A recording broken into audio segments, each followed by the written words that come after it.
Today I want to talk about my takeaways from the preseason USA Today Amway Coaches Poll and all that's coming up after the bumper. What do you mean you don't subscribe to my son's YouTube channel? Mama, no! Just snap the damn ball, RJ. What's up, kid folk? It's RJ Young. I am not on a step mill. Consider hitting the like and subscribe button because I upload a video every single day. It's always OU related, college football related, sports related. We have a good time, and today we learned that the coaches poll expects Oklahoma to get back to the college football playoff. Why? Because all you got to do is look at the top four teams. Number one, Clemson, got 59 of 65 first place votes. Most people will agree they're going to get back to the national championship game, followed by at number two, Alabama, who got the remaining 6 first place votes. And after what we saw last year in the 2018 season, I don't think anybody's really going to pick against Alabama or Clemson in a real way. And what I mean in a real way is if you had to mortgage your house on whether or not one of those two teams is going to get back, you probably would do it rather than not do it. If you have to, as people, I hate the phrase, but like if you had to put a gun to somebody's head, that's what they would say.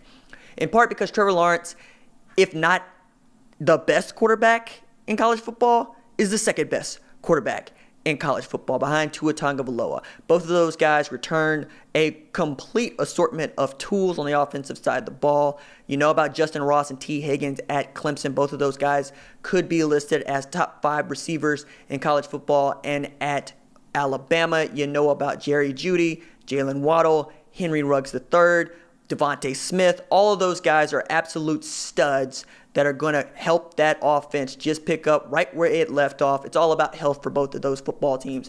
If they remain healthy, everybody expects them to win their conference titles. Everybody expects them to make the college football playoff. Most people would expect them to get back to the national championship game. And if you have a problem with Clemson being number 1 and Alabama being number 2, I'm going to say that you didn't watch a whole lot of college football and you can get out at any time, right? Number 3, we got Georgia. Now that is interesting. It's interesting because I think there's an argument for Georgia not being the 3rd best team in college football, but especially after what Texas did to Georgia in the Sugar Bowl.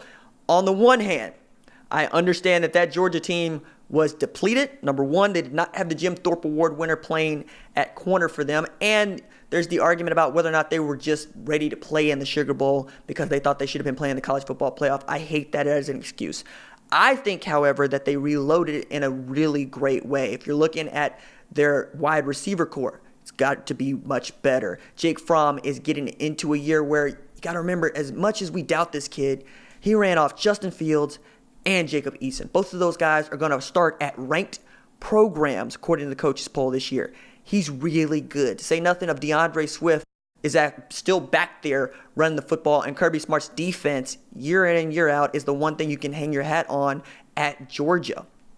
I don't really have a problem with them being at number 3, but I mean the other 2 teams that I thought could get to that spot are Oklahoma and Ohio State, and Oklahoma checks in at number 4, which is where I get the phrasing that the coaches poll, the folks voting in it, believe that Oklahoma is going to make the college football playoff in large part because they picked up Jalen Hurts in the offseason. Grad transfer, left Alabama so he could have an opportunity to, number 1, be the first quarterback to lead 2 different programs to a national title game, and 2, become a better quarterback in general. The knock on Jalen Hurts is he's just not that great a passer. He's much more of a butcher than a surgeon. A butcher is a guy that is going to make it happen with his feet. He's going to put it in the vicinity of where a wide receiver can come down with it, and with the tools that he had at Alabama and at Oklahoma, that's going to work. Especially if you have something like a running game, and because you got a natural dude at running the ball who looks like a linebacker, Jalen Hurts is going to have opportunities to run people over, but that's not why he came to Oklahoma. He came to Oklahoma to be coached by the best quarterbacks coach and the best offensive play caller in all of football. And Lincoln Riley is hoping that the pedigree that Jalen Hurts brings with him as a player who has played for and won a national championship game is going to help Oklahoma get over the top for the first time in nearly 20 years. You also have to take into account Alex Grinch is at the helm of the defense that, if it was just a little bit better in the last couple of years, could have won back-to-back national championships. That's the kind of pressure, but that's also the razor-thin place for which Oklahoma sits. And that's why I think they're at number 4. People expect Alex Grinch to infuse the defense with a sort of fly-to-the-football, maximum effort maximum speed mentality that they have lacked since Mike Stoops took over again back in 2012. Now you have Jalen Hurts at quarterback to follow up Baker Mayfield and Kyler Murray, and you expect Jalen Hurts to put together the kind of season that could get him invited to the Heisman ceremony in December. At number 5, you got Ohio State, and I really do like that pick. I like that pick for a number of reasons, not the least of which is Justin Fields is at quarterback, and I think Justin Fields could end up being a much better quarterback than even Dwayne Haskins, and all that dude did was get drafted in the first round by the Washington Redskins, likely to be the starter for them next year, and throw for 50 touchdown passes last year. And in a normal year for quarterbacks, like say 2012, Dwayne Haskins probably would have won the Heisman Trophy. Now you have a guy in Justin Fields whose only sin really was not being Trevor Lawrence. And I get into more about that later, because Trevor Lawrence getting to Clemson and then starting has had ripple effects throughout college football that we are still seeing the effects of. But with Justin Fields leaving Georgia because, one, he wasn't being treated like a quarterback, and two, he just wasn't given an opportunity to really win the job and beat out Jake Fromm, you have a really great set of wheels to go with a really great arm at Ohio State. And Ryan Day is trying to do what Ryan Day is trying to do with Justin Fields, what Lincoln Riley's trying to do with Jalen Hurts, which is turn the dude into a much better passer and get him more opportunities to throw down the field rather than become the kind of dude who is much more likely to look like Cam Newton given the same sort of coaching that he was getting at Georgia. And that's not what he wants to do. He wants to be what is called a quarterback and not a butcher. Surgeon, not butcher. And at Ohio State, they turned over the defense because defense was so trash. They got a new defensive coordinator. They also lost Alex Grinch to Oklahoma, but they're going to be fine. I mean, I really do like what they've been able to do, and I like the way that they're being coached. I also really like KJ Hill. I think KJ Hill having 70 catches for 885 yards last year with 6 touchdowns as the third option is going to have an outstanding year this year to go along with J.K. Dobbins in the backfield. I like them at number 5. And at number 6, we got LSU.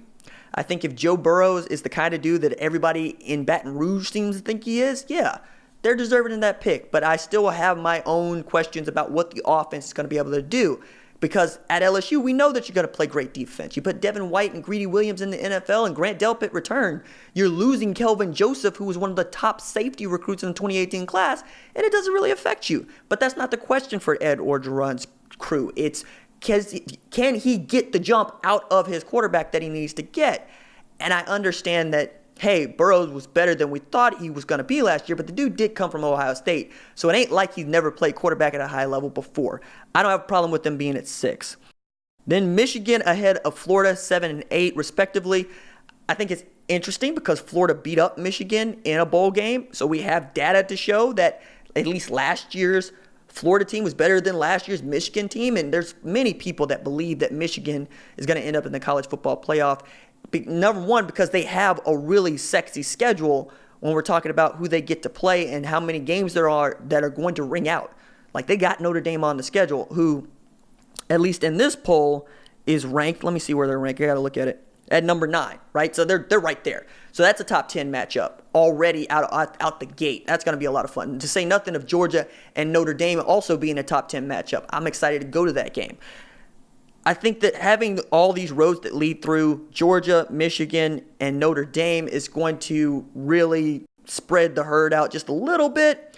And I like that you have this many matchups that are naturally on paper. Like, we haven't even got to Texas, who's at 10, and they're matched up against Oklahoma in October like they always are. The SEC championship game is going to get rid of a couple of teams, we hope, for us. And then you get out of the top 10. Well, I think we need to say a moment that Texas at 10, while not surprising to anybody who's been following Texas football and how the media seems to treat Texas football.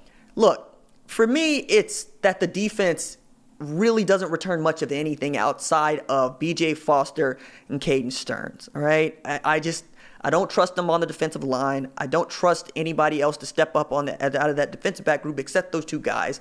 And as good as Sam Ehlinger was last year in short yardage, he was just as bad throwing the ball down the field. He didn't trust himself to throw. He overthrew things. He was much more of a butcher than a surgeon. And you need to be more of a surgeon in the Big 12. L.J. Humphrey was his leading receiver last year. That guy went undrafted. That's what the NFL thought of Texas's receiving corps. Now, I know you get Colin Johnson back at 6'6" and just missed a 1,000-yard season last year. He's going to be Sam Ehlinger's go-to option. I also understand that Keontae Ingram back there with Jordan Whittington is going to be quite the duo. And Jake Smith has an opportunity to really set the world on fire because people are just getting to know him in a real way. That dude can absolutely play. But for me, it's going to be can Todd Orlando get the defense back to playing like it was playing in 2017 and not the way that it's played in 2018. At 11, you got Texas A&M. Fine, Kellen Mond and the crew. I don't care about A&M being ranked at 11. I think they're going to play themselves out. They usually do. I understand that Jimbo Fisher went to go get Josh Henson, that's right, out of Oklahoma State to help shore up his offensive line. And I know that they feel like they have the tools to contend this year. I'll just have to wait and see it. Outside of that, seeing Washington at 12 also reminds me that is the highest ranked Pac-12 team on this poll. That's shocking. Also says to you that Oregon at 13 is not as highly thought of as many people thought, right? Mario Cristobal was doing a job in recruiting, particularly in the 2019 class. But is it really going to be enough to vault them into the national conversation? USC, dumpster fire. We're looking for Washington State, and we don't see them until 21. So seeing another Apple Cup for a game that matters, that'd be fun. But outside of that, there's nothing really to write home about unless Oregon shows everybody that it's not actually as bad as we seem to think. And by bad, I mean that team could lose 4 games. That wouldn't shock me. Their offensive line is awesome, but is Justin Herbert the dude that everybody thought that he was to end last season? We'll see. Seeing Utah at 15, okay. Penn State at 14, y'all are expecting a lot out of guys that just haven't played. I mean, you're going to have a new quarterback. You're going to have a new running back. You don't know what you necessarily have at the wide receiver positions, and your defense needs some help. Okay, have at it, James Franklin. Then you'll get to Utah. Okay, cool. I'll let that slide. I don't have a problem with that. 16 Auburn. After the way that they won their bowl game in the Music City Bowl against Purdue, cool. All right, whatever. But they got a schedule that is going to bear itself out. They got to go and get some W's. And I know that Gus Malzahn seems to be on a hot seat after signing a 7-year, $49 million deal like a couple years ago. Whatever. I think that if he can put together a season that gets them in the SEC title game, all is forgiven. Then at 17, Wisconsin. Man, okay. What do they have? I mean, they're going to run the ball. Whatever. And then 17, UCF, Central Florida. That is the first group of 5 team to be ranked. And that's with what we think is going to be Brandon Wimbush at quarterback. With Mackenzie Milton, I wouldn't have a problem with this, but this is a team that did not play defense. Was actually bad at playing defense. And they're going to need a lot out of Brandon Wimbush to be really good because that's how Josh Heupel's system down there is going to have to work. It runs through the quarterback, and that dude got run out of Notre Dame. I don't think that he's a great passer. I think that he showed enough of not being a great passer. That's why Ian Book ended up getting the job, and that's why he is one of the better younger quarterbacks in the entire NCAA FBS Division I. That's a lot to ask out of Central Florida. Iowa at 19. Yeesh. Well, Iowa at 19. Wait a second. Do we have a tie? Because this poll... Okay, we got Wisconsin at 17. Got a tie. Wisconsin and UCF at 17. Then we got Iowa at 19. All right. Michigan State at 20 means that game against Tulsa, where I'm from, where I live, where I do my radio show, means something. So if the University of Tulsa can go up there and get a scalp off of Michigan State, that's a big deal. That'd be a really great win for Philip Montgomery in a year where I believe he's on the hot seat. He has to get some W's this year. I don't see more than 5 wins on the schedule, and 6 gets you to a bowl. And I think if he gets to a bowl, he gets to keep his job. But we'll see. He said he doesn't feel any sense of urgency. I think he does. He's got a first-year defensive coordinator, and he is the guy responsible for getting their quarterback play to be that much better against a Michigan State team that did play in a college football playoff not too long ago. Washington State at 21, Mike Leach's boys are always ready to play offensively. It's about defensively. And if they look as good as they did last year, I'm all for it. Because that game against Iowa State for the bowl was awesome. I really loved that. Syracuse at 22, cool. I like Eric Dungey as much as the next person. Stanford at 23, somehow they always end up here. Okay.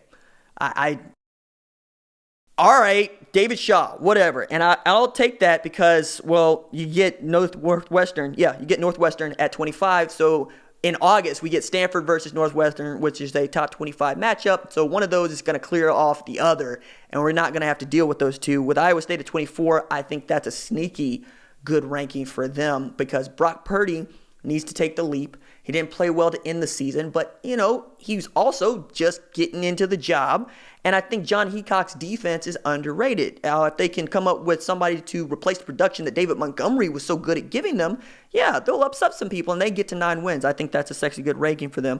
Also, teams receiving votes that we need to talk about. Nebraska at 152. There are a lot of people that wanted to believe in Scott Frost in this year and this being the magic year. To put that in perspective, 161 votes got Northwestern ranked at 25th. 152 is what Nebraska had. Boise State at 118, Mississippi State at 111, Miami at 94. A lot of folks want to buy into Manny Diaz and Dan Enos. I think they could end up being good depending on whether or not they turn N'Kosi Perry or Tate Martell into a winner. Army at 91, sexy good. I love Kelvin Hopkins' game. I like the way that Monken has that team just going right along, just beat who you can beat. They took Oklahoma to the wire, took them to overtime in a year where that team made the college football playoff. Sexy team. Like, take them more often than you would think you would want to take them. I honestly think that they might have 2 losses on the schedule. That's it. Kentucky at 79, Va-Tech at 64, Texas Christian at 63, USC has 47, Utah State got 32, Fresno State got 32, UVA got 30, Cincy got 25, West Virginia got 24, Memphis got 24, Oklahoma State got 20, South Carolina got 15, NC State got 12, Duke got 10, Boston College got 5, Florida State got 4, Baylor got 4, Appalachian State got 4. Did I get 4? No? Maybe I need 4.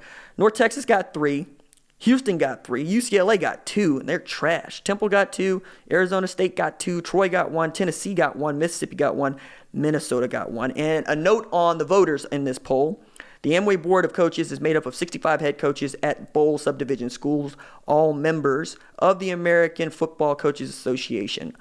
The board for the 2019 season includes Chris Ash out of Rutgers, Dino Barbers out of Syracuse, and Craig Bowl, out of Wyoming. Who else is on this list?